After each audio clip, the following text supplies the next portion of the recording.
ओ भोलेनाथ शिव शंभू तेरी शरण में हम हैं आए, बस लीन रहे तेरी भक्ति में और कुछ भी न हमको सुहाए। देवों के देव मेरे महादेव हम तेरा ही ध्यान लगाए, इस रोम रोम और कण कण में प्रभु तुम हो समाए। বলো আজকে আমরা টাটা। টাটা কইলো টাটা কইলো ও তুমি চলে যাচ্ছ, ওর মুখের রিয়াকশনটা তুমি দেখো, বুঝতে পেরেছে মনে হয়। চলো যাও। গুড মর্নিং গাইস, কেমন আছো সবাই? শ্রাবণ মাসে সবাইকে শুভেচ্ছা জানিয়ে আজকের ব্লগটা আমি এখানেই শুরু করছি। তো বন্ধুরা, আমি তো বেরিয়ে পড়েছি তারকেশ্বর যাবো বলে, আর কিয়ান বায়না ধরেছে আমার সাথে যাবে বলে। যাই হোক, অনেক বুঝিয়ে বাজিয়ে ওকে রেখে এসেছি। তারপর আমরা এখানে শিয়ালদা স্টেশনে পৌঁছে গেছি। আর এখানে সাধারণ লোক খুবই কম, প্যাসেঞ্জার বলতে শুধু ভক্তদের ভিড়। শ্রাবণ মাসের এটা তৃতীয় সপ্তাহ, আর আমরা তৃতীয় সপ্তাহতেই তারকেশ্বরে রওনা দিয়েছিলাম। যাওয়ার সময় আমাদের মুখে যে হাসিটা থাকে, ফেরার সময় কিন্তু সেই হাসিটা আর থাকে না। কারণ কেন বলো তো? এতটা কষ্ট হয় তো, কিন্তু সেটা মালুম হয় না। তারপর বাস থেকে নেমে আমাদের ঐতিহ্য হাওড়ার ব্রিজ, সেখানে একটু দাঁড়িয়ে ভিডিও করে নিলাম। এই সেই হাওড়া স্টেশন, যেখান থেকে দেশ বিদেশের সব ট্রেনই প্রায় এখান থেকেই ছাড়া হয়। চলুন ভেতরে যাওয়া যাক। এখানে সচরাচর তো খুব একটা আসা হয় না, তাই এখানকার চালচলনটা খুব একটা ভালো বুঝতে পারছিলাম না, তাই একটু এদিক ওদিক ঘুরে দেখছি। আর এখানে ভক্তরা তো সব বসেই জায়গা বন্ধ করে দিয়েছে। যাই হোক, এখানে যখন ঘুরে দেখছি ভাবছি না, জায়গাটা বেশ ভালোই লাগলো। খুব একটা বেশি আসা হয় না, তাই এদিক ওদিক না ঘুরে আমাদের ট্রেন লাইনের কাছে চলে গেলাম, যেখানে আমাদের ট্রেন 3 নম্বর প্ল্যাটফর্মে দিয়েছিল। আর প্ল্যাটফর্মে দেখতে পাচ্ছ কতটা ভিড়। তোমরা কি ভাবছো আউট লাইন থেকে উঠলে ফাইন হয়? এরা কি করে উঠছে? হ্যাঁ বন্ধুরা, শ্রাবণ মাসে সবই ছাড়, কেন এত ভক্তের ভিড় সামলানো বড়ই কঠিন।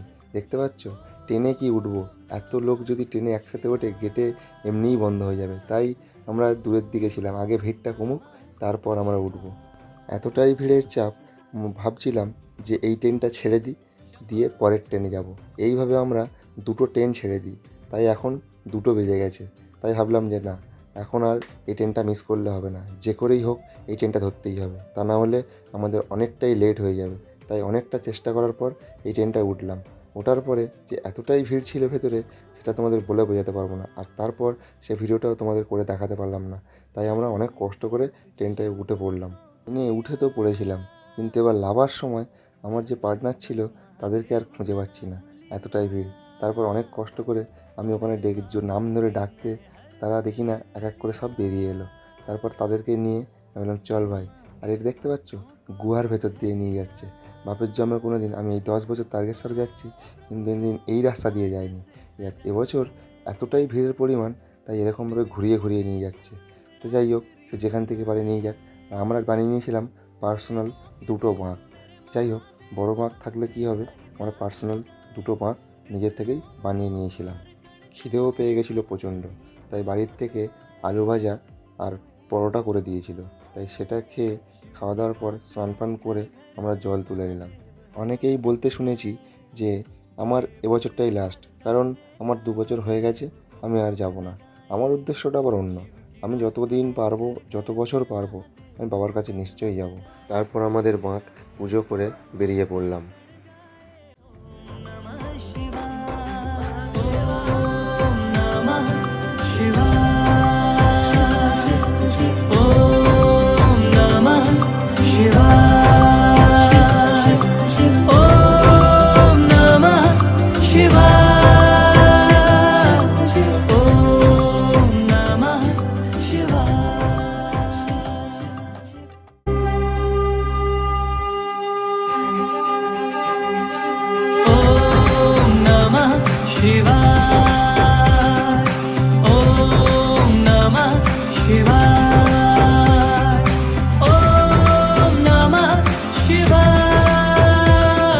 হাফ রাস্তাও পৌঁছাতে পারিনি, তাতেই আমরা এরকম হাঁপিয়ে গেছি। সে যাই হোক, কী করা যাবে, আর একটু বিশ্রাম নিই। আর দেখতে পাচ্ছ কতটা পরিশ্রম হলে এরকমভাবে সব বিশ্রাম নেয়। বিশ্রাম নিতে গিয়ে কখন যে সকাল হয়ে গেছে বুঝতেই পারিনি। তারপর আমাদের পার্সোনাল ছোটো বাঁকগুলো নিয়ে আমরা বেরিয়ে পড়েছিলাম বাবার কাছে জল ঢালার উদ্দেশ্যে। 1 বছর বিশ্রাম নিতে গিয়ে আমার কাঁধে যে ব্যাগটা দেখতে পাচ্ছ, সেম ব্যাগ তার মধ্যে অনেক কিছুই ছিল, টাকা পয়সা মোবাইল সব কিছুই চুরি হয়ে গেছিলো। অবশেষে একটু শান্তি যেন পেলাম। আর এরকম মুহূর্ত আমরা একটু লেট না করলে হয়তো পেতামই না। লেট করেছি বলেই আজকে এরকমভাবে বাবার দর্শন করে বাবাকে প্রণাম করতে পারছি, বাবাকে ছুঁয়ে। কিন্তু এই সুযোগটা আমরা সবসময় পাই না।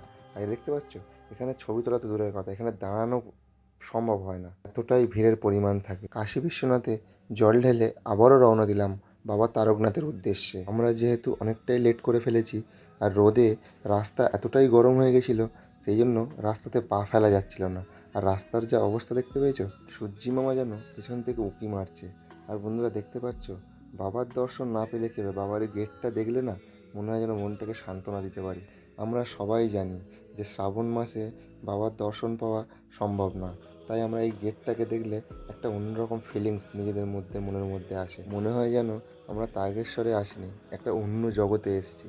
শত দুঃখ কষ্ট চিন্তা থাকলেও এইখানে আসলে তোমার একটা দিনের জন্য তুমি বাড়ির সব কিছুই প্রায় ভুলে যাবে, যে তোমার পেছনে কি হয়েছে, কি আছে, কি নেই, সব কিছুই তুমি সব সময় বলো যে এটা আমার, এটা আমার। তোমার কোনোটাই তোমার কিছু মনে থাকবে না, সব কিছুই ভুলে যাবে। শুধু মনে হবে যে না, বাবার কাছে আমি কখন যাব, বাবার কাছে কখন যাব।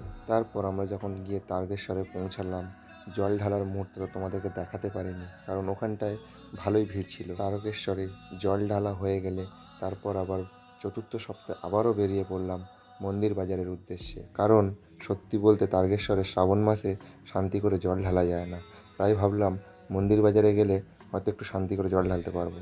তাই আমরা মন্দির বাজারের উদ্দেশ্যে বেরিয়ে পড়েছিলাম। আর রাস্তা দেখতে পাচ্ছ, এখানে তো হাঁটা খুবই চাপ। আর আমার বাবুর মতন একটা বাবু এখানে দেখতে পাচ্ছ কোলে করে নিয়ে বসে আছে। আর এই রাস্তা দেখো, এই রাস্তা দিয়ে যদি তারকেশ্বরের মতন হতো তাহলে হয়তো গড়িয়ে গড়িয়ে যেতে হতো, হেঁটে যাওয়া সম্ভব হতো না। তাই হোক, তারকেশ্বরের রাস্তা অতটাও খারাপ না, এখানকার রাস্তা অতিরিক্ত খারাপ।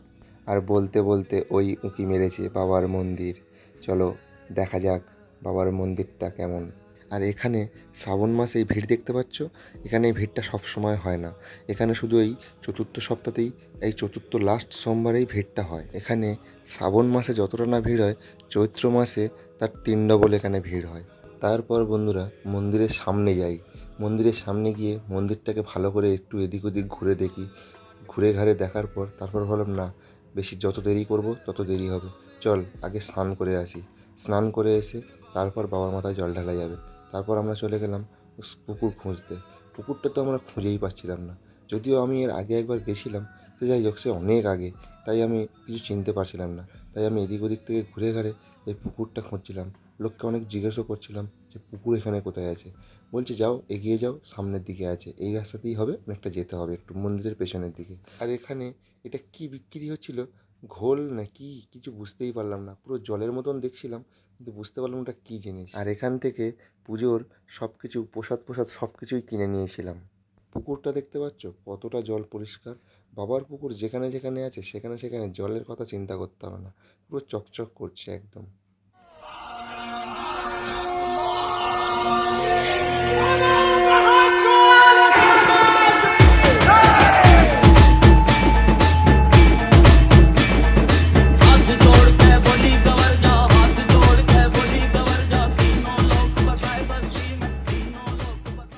তো বন্ধুরা আজকের ভিডিওটা এখানেই শেষ করলাম। যদি কিছু ভালো লাগে অবশ্যই একটা লাইক করে দিও, আর ভালো লাগলে কমেন্ট করো। চলো টাটা।